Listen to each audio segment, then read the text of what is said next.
guys, TinaGale here, and today I have a layout that I'm doing for the scrap room.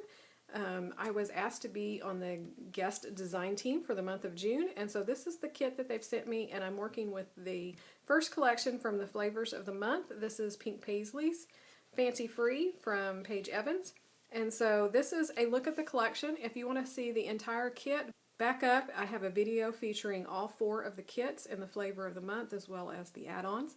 And so I'll be working with this kit here. It has some of the wood veneer as well as the tags, and then I'm planning on adding in a couple of embellishments from the embellishment add-on. So these are some of the pieces that go with this collection, and I'm also adding in Pink Paisley's cork hearts.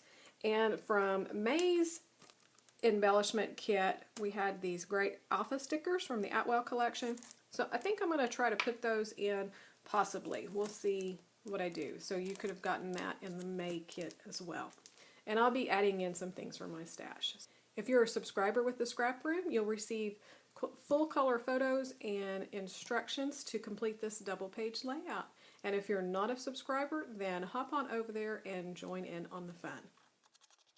I've already cut all the pieces for my layout, and today's going to be a double page layout, and I'm using just some photos that we took on a recent trip, and so I'll share a little bit about those in a minute. First off, I'm just going to ink the edges. I'm using black soot from Tim Holtz, and I like to ink the edges of my papers a lot, so if you're a follower, you're fully aware of that, but it just kind of helps marry all of the papers together, and it gives another dimension to your pages. So I have this large back piece that's going to be the foundation for my photos, and I've just split it to go across 2 pages. So that's one thing, if you're not used to doing double pages, one great design element is to have your papers carry over to the other side, and that will help join those pages together. And then you can just kind of treat it as a one-page layout if you're used to doing a one-page layout and not really used to doing double pages. That's a great tip. So you'll notice in this video that I struggle a lot with my adhesive. For some reason, my ATG gun has decided to get glued shut, and so when I ran out, I couldn't get it open, and I was waiting for my husband, and then I went 2 days and forgot to have him open it, and I needed to get layouts done, and so I pulled out some of my older tape again and was trying to get it used up, and then I had a Tombow adhesive, and I pulled it, and it ran out of tape as soon as I started using it. So this poor layout, I hope it stays together. It's got all kinds of different adhesive on it, but some days just turn out that way. I cut a couple of long border pieces from the polka dot paper, and I'm just putting those up underneath another wider horizontal strip there that's going to be the grounding for my photos. And then the green paper, I used a border punch on those. I've actually been trying to use my border punches more, and I have this one that's got a like triangle tip to it and then little bitty hearts. And I thought it was perfect to go along with the theme for my photos, and I'll try to share kind of the reasoning behind that when we get to the photos. So I like to border punch mine, and then I'll put it on the trimmer and trim it down, usually to about 1/2 inch.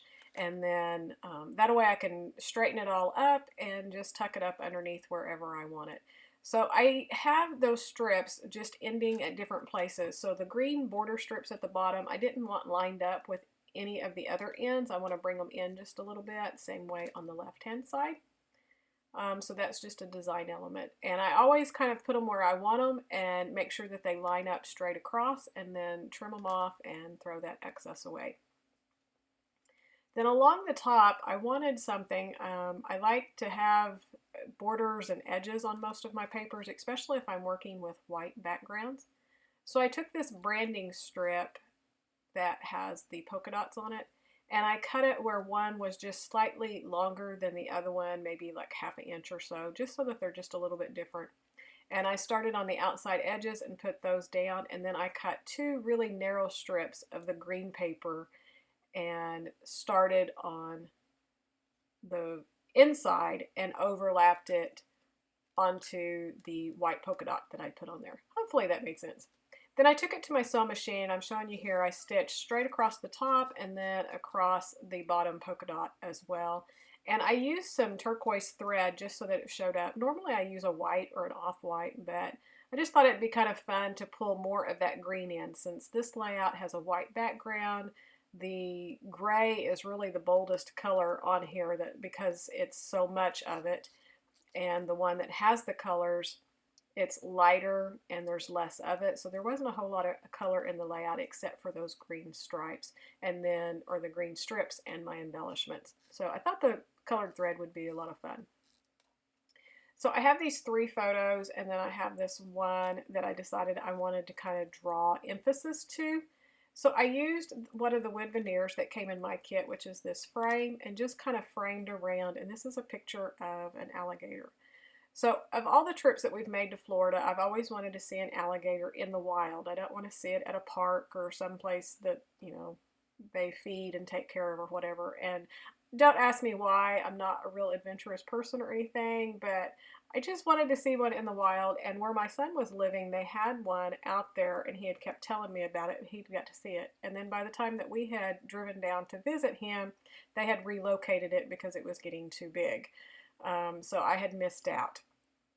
Well, on one trip when we were coming in, we saw this orange grove, and you could stop and pick oranges, and it was a huge grove with all these different varieties, and they had some different activities and stuff. So we decided to stop and pick some oranges, and we walked along, it was over a mile probably, to the back of this orange grove, and they had told us that there was an alligator back there, and I wasn't quite sure whether to believe them or not. But sure enough, we're walking along this path, and I had been looking for one and had kind of stopped, and my husband was watching, and he starts telling me there's an alligator right on the side there. And so we walk up, and sure enough, he's on this side there where my husband's at in that one picture, and he's going off into the water. So the picture on the right shows him as he went into the water, and then the close-up that I did is where he's coming up on the other side of the bank, and he just kind of floated along the edge there, and so I snapped a picture there. So I was so excited that I finally got to see one out in the wild. So that's what I'm documenting here. And then the picture of me riding one is not a live one, of course, but they had one in this little playground area for these kids. And so my daughter was giving me a hard time, and she's like, yeah, Mom, let's take a picture. So I hopped on him like I was going to ride him and just shocked them all that I did that, and she snapped that photo. So I wanted to be sure to tell that story. And so that's what this layout is all about. And so that little frame was a perfect way for me to kind of draw emphasis to what the layout was about, and, you know, so that you could really see him, because someone looking at that might think that I just took a picture of the pretty little body of water and the trees, because it was pretty, but I wasn't taking a picture of it. I was taking a picture of the alligator in the water.